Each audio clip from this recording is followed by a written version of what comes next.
Hey everyone, this is Mike, and I'm here with another video. And as you can tell, I just woke up. The family's still asleep, and we're doing a bit of construction in the house. So, uh, needless to say, it's a little strange to see walls changing color and not be able to sit in the family room, the entertainment room, uh, with each other, doing the things we used to do. Just walking by and not being able to really live in the living room. But it, it, it brought me to this video and this idea that I wanted to share with you that we need to adjust to change. We need to welcome change in our life. Change is scary. Change is unpredictable. And change really tests our character. But in order to really lead, in order to innovate, in order to move forward, in order to grow, you need to change. And speaking of growth, that's what this channel is all about. People who want to grow, become better, do, and move forward in their journey to great.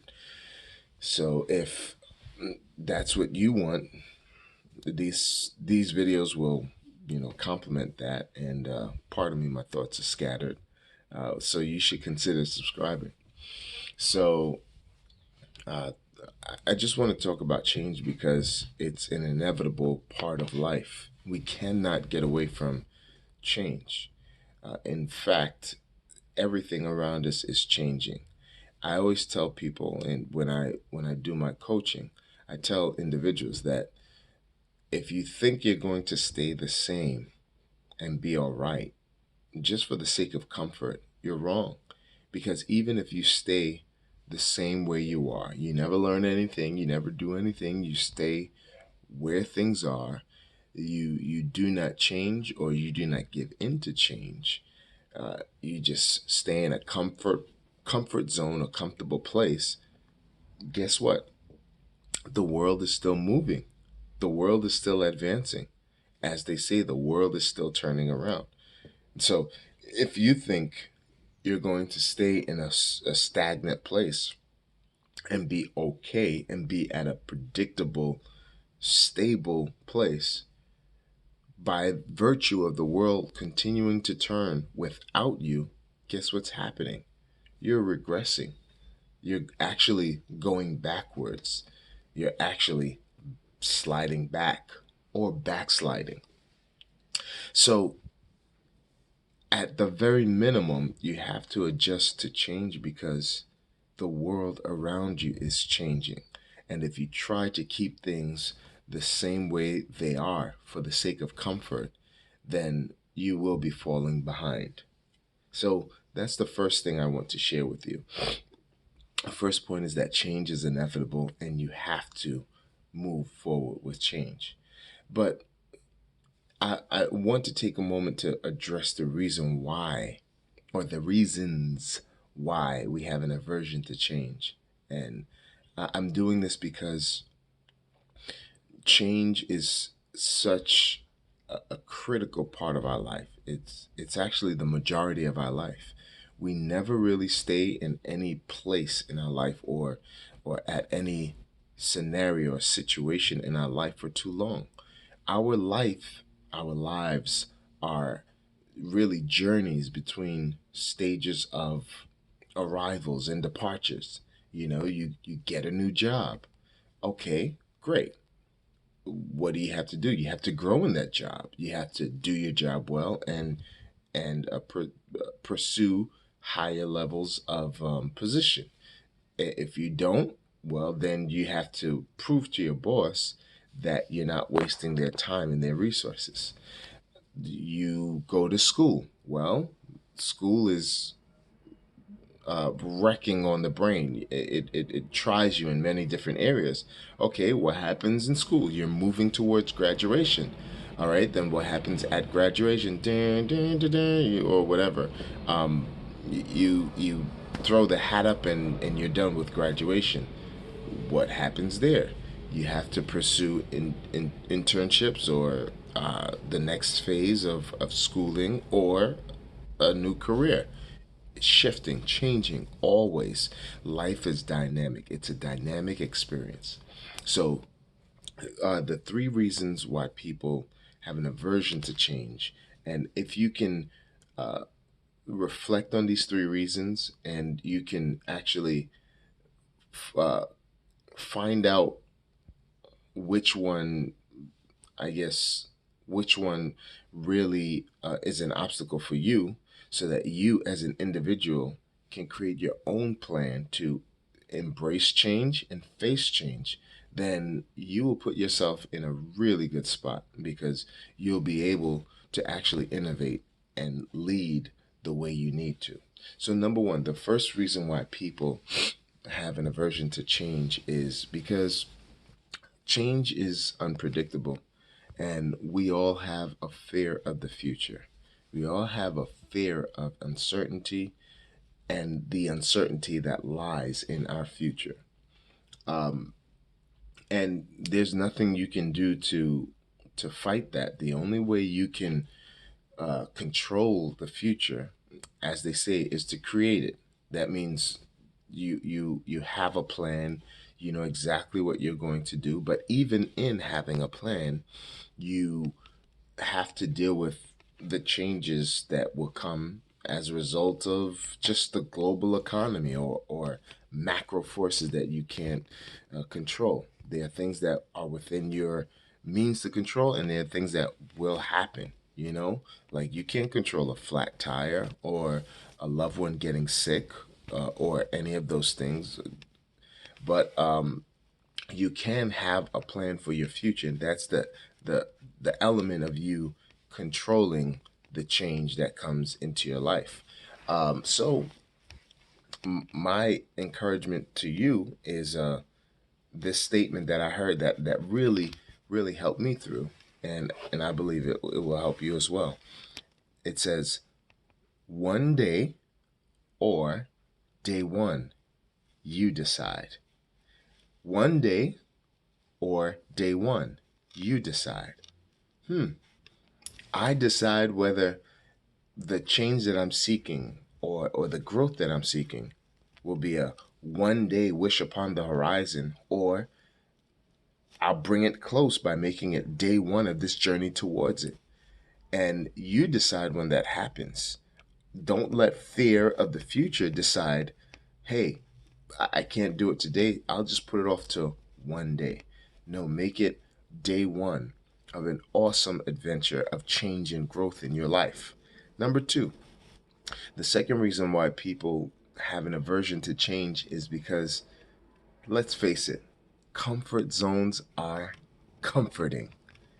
It just soothes you sometimes to have a place where everybody knows your name and they're always glad you came. We always want to have a place that we don't have to guess and worry and wonder, and all of those remnants of anxiety that come with being in a place we're not sure of. We always love the comfort of being in a place that we know is familiar and will always welcome us.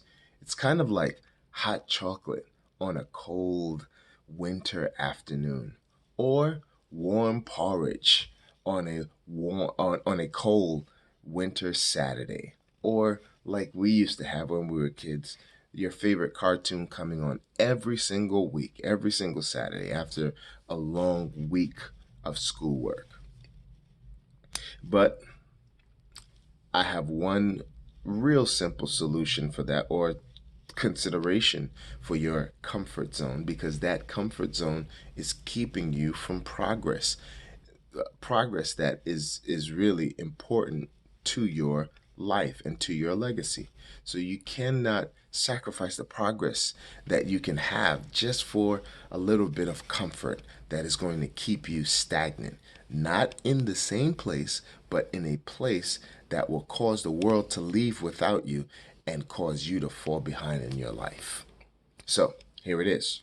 Are you ready? Nothing great ever came from a comfort zone. Nothing great ever came from a comfort zone.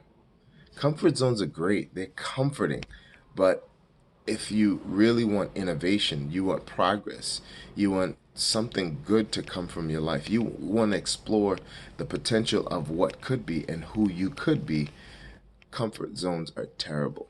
So make it your choice today. Make a decision today to leave the comfort zone. Have a party, a departure, going away party, and just leave that comfort zone.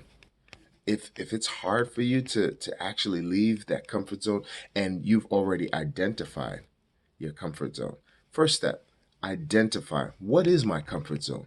What is so comfortable that it's keeping me from change? And whatever it is, you have to identify it. And then once you identify it, make a conscious decision to depart from it. And then once you make a conscious decision to depart from it, if it's a difficult thing to depart from, do something physical to celebrate you leaving your comfort zone. Get a cake, do something for yourself. Get your nails done, or go out with some friends, and when they ask, "Well, what are you doing?" Tell them, "Well, you're here to help me celebrate leaving my comfort zone. I've identified it and I know what it is, and I am saying bye-bye to it. I'm leaving it behind me." And as the scriptures say in Philippians chapter 3 and 14, you leave those things that are behind. Verse 13 says, "Leave those things that are behind and look forward to the things that are before you, and press on, move forward. Don't stop." Okay, so the last point is one that I believe is important, because not too many people know about this and not too many people talk about it, but I will, because I've seen the results, the negative results, the consequences of it happen in my own life and in the lives of people I love. And before I get into this last point, I want you to understand the first point I mentioned is sort of the overall uh, reason, the external reason why we don't like change. We don't like fearing the future, the unpredictable future. And what that does is it keeps us from exploring the changes that are, excuse me, the unpredictabilities that are in changes. But then what it does is two and three, it causes us to look internally, and there are one of two possible internal factors that keep us from wanting change. One, you might be a person that likes comfort, and that's internal. And because of that, you stay where you're comfortable. The second part, which is number three, is you might be a person that is afraid of making mistakes. And when you are confronting change, there are a myriad possibilities for making mistakes. And so, when you make a change, if you're one of those people who like things to be structured, predictable, you like things to be the way you detailed it to be, and you don't ever want to be in a position where you've made a huge mistake and people can point fingers at you, change can be a daunting proposition. But if you do this one thing, or you think about this thought that I'm going to share, which is thought number three, the solution number three, then you will have new arsenal. Excuse me, you'll have a new weapon in your arsenal so that you can fight against the issues, the challenges, the ideas that come up at you when you embark on a new change. Are you ready for it? Here you go. You can always change without growth, but you can never grow without change. You can always change without growth, but you can never grow without change. Did you understand that? Do you know what that means? Well, I'll explain. You can always change without growing. Sometimes life throws certain uh, adversities at us and we are forced to change. But only we decide if that change is a growth change. And it's about how we attack or how we address or respond to the adversities, the challenges that we face. And you have to make a decision in your mind that every adversity you have faced on this journey of change, even if you make a mistake, you are going to grow from it. How do you grow from it? You make a decision to never do the things that made the mistake again. You make a decision that no matter what happens, I am in university. And this is, yes, it's going to be hard knock university. It's going to be practical university because everything that I learned, the good, bad, and the ugly, I'm going to put it into practice and I'm going to grow as a result of it. In closing, I want to talk to you about the world champion. He doesn't become the world champion because of his victories. He becomes the world champion because of his failures and because of his experiences. Let's say, for example, a fresh Golden Gloves competitor comes into the ring and he has a vision to become a world champion in boxing. Uh, so so he goes up and he fights his opponent, and he's dealing with his opponent, and he fights and realizes he gets caught off guard with a right hook. So when he gets back into training, he might have won, he might have lost that fight. It doesn't matter. When he gets back into training, what do you think he's going to work on? He's going to work on covering for that right hook, and then he deals with another opponent who he's got the right hook down pack. He has his proper regiment for protecting against it, but then he realized his guard for uppercuts a little loose. So after that fight, he starts to train for looking out for uppercuts. And then in another fight, he realizes his opponent is superior in his bobbing and weaving, and he's really good at coming around his corners and catching him in the sides. And so he realizes he needs to work on. He's already got the protection for the hooks and the uppercuts, but he needs to work on making sure his sides are okay. And after all of those experiences, after making so many mistakes, and after letting his guard down in a way that he could get caught in so many different areas, he's made a decision to work on the areas that he was weak in. And as he did that, he came up against his last opponent where he realized this person doesn't have a chance because he can't catch me in my sides. He can't catch me with an uppercut, and he can't catch me with a right or left hook because I've worked on them both. And then the only thing left for him to do is to claim his undefeated status because there's no one who can defeat him because he's worked on all areas of his vulnerability. So, what I'm trying to tell you in closing is that change isn't really about the destination. And I know you've heard this before, but truly, please look past the cliche. It truly is about the journey.